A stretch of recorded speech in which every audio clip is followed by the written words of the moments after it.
Hello, Edmond fifth graders, and welcome to day 2 of our decimal week. Today, we're going to be focusing on placing decimals on a number line, and we'll be looking at if I have to make the number line myself, how can I do that? And if they've given me the number line, how can I use my tools there? First, let's just review what a number line is. All of us are very familiar with a number line like this. But remember, the definition of a line is that it goes forever in both directions. So a number line actually has every number in one location because it's going to continue past 11 and it's going to continue past 0 on forever and ever. Okay, so we are used to number lines with whole numbers, but today we're going to change our perspective or zoom in to see what's in between. So we can zoom in on a number line just to see that maybe we just want to look 0 to 4, and we're going to be better able to place some decimals. Then we could zoom in just a little bit further, and now I can see my tenths. And if we zoom in just a little bit further, now I can see my hundredths.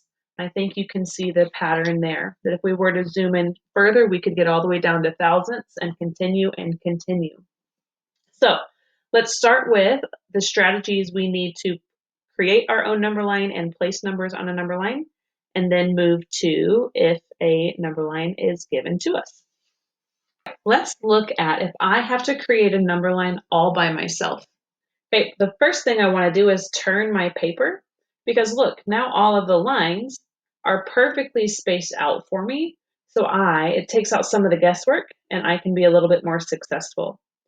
First thing I want to do is look at the largest part of each number and see how long or how zoomed in my number line needs to be. I see that both of these numbers are less than 1.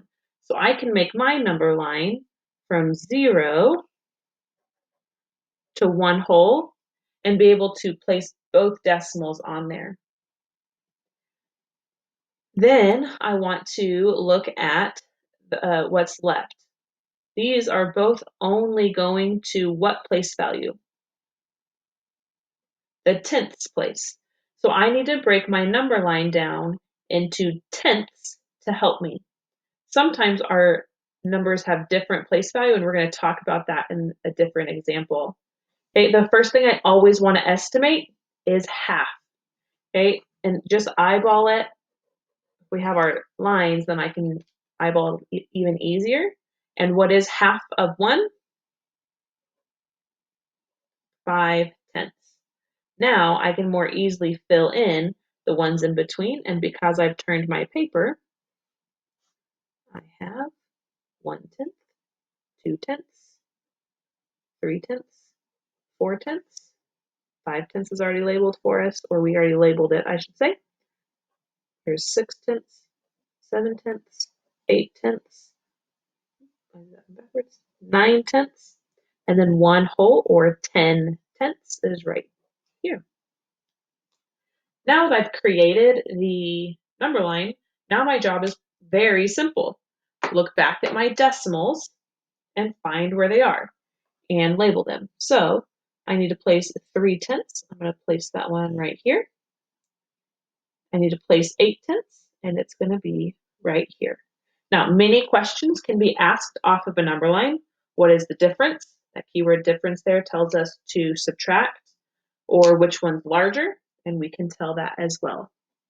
Again, this example was that we were having to create the number line from scratch. Okay, the next one, continuing if we have to create the number line, is 87 hundredths compared to, we're also placing 1 and 2/10. Go back to our strategy. The first thing I want to do is look at the whole numbers, or the largest place value that's represented. And I see that I have 0 and more than 1. So sometimes they'll give us a pre-made number line and it's just barely filled in. So they gave me from 0 to 2. Now I have to use my skills and strategies to fill it in. Okay, what is half of 2? We all know that one. And that is 1. One of our biggest mistakes when using a number line is not looking at the beginning and the end. And sometimes we make assumptions in our head like, oh, well, they only went to 1.5 because 1 2/10 is less than 1.5, so I can do this quickly. So stop, slow down, check your beginning and end points, and then fill in the rest.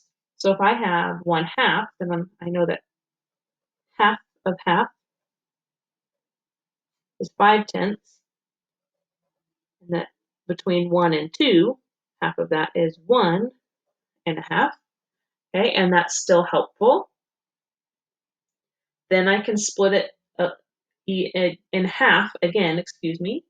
Okay, because of half, now we have a quarter on that number line. And I can split it in half again.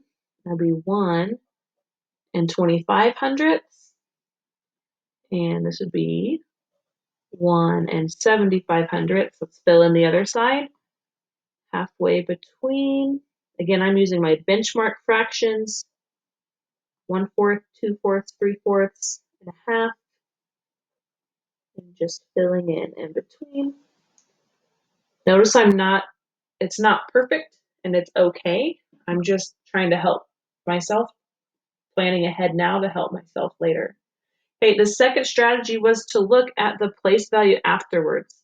Notice that 87 hundredths goes to the hundredths place value, where 1 2/10 only goes to the tenths place value. My best and biggest strategy is to make all of my numbers go to the same number of place value. So if I want to make this number go out to the hundredths, what can I add without changing the number itself? A 0.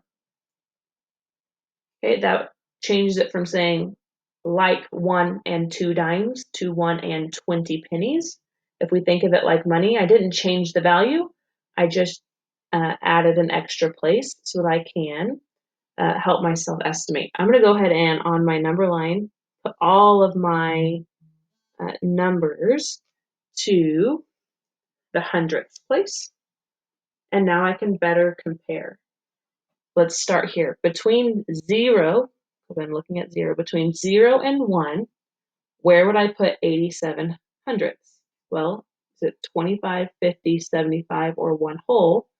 It's greater than 75, less than 1. So I'm going to do my best estimate and put it right about there and label it.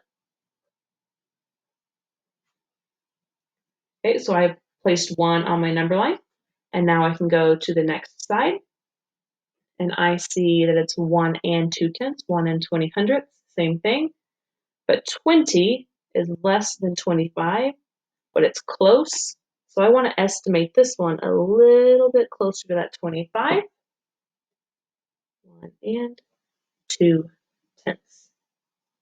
Okay, we've used our estimating skills, but we had to do a little bit of prep work beforehand in order to be successful. Here's our last example. Okay, they want me to place 7 and 6/10, on the number line and 7 and 16 hundredths. Okay, looking at my first strategy, I see that they're both on the 7s. Okay, this one goes to the tenths, this one goes to the hundredths. So what do I need to add? A 0. Now I look at my number line, and they've put a few more numbers on this number line, but my beginning and end point I always look at. I'm going from 7 to 8, and they've given me the benchmark fractions, 7 and 25 hundredths, 7.5, 7 and 75 hundredths, and 8 whole. Okay, if I feel confident in estimating where it is from there, I could, we can go ahead and place them. So I'm going to go ahead, before I start actually, I'm going to add that extra place value there to help me. So since 7 is in common with all of these, I'm looking at the 60 hundredths. It's going to be greater than 50, but less than 75. So I'm going to put it just a little bit closer to the 5/10 and make sure I label it.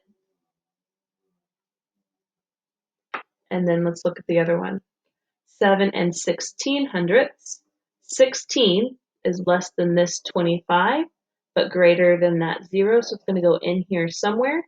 And then I estimate, is 16 closer to 0 or 16 closer to 25? It is closer to 25. And I label it. It is important that we label our work because teachers are not mind readers. When you show your work, it helps us understand exactly what you mean. And it also helps if you made a mistake that we are able to come and help you even better. Now it is your turn to practice.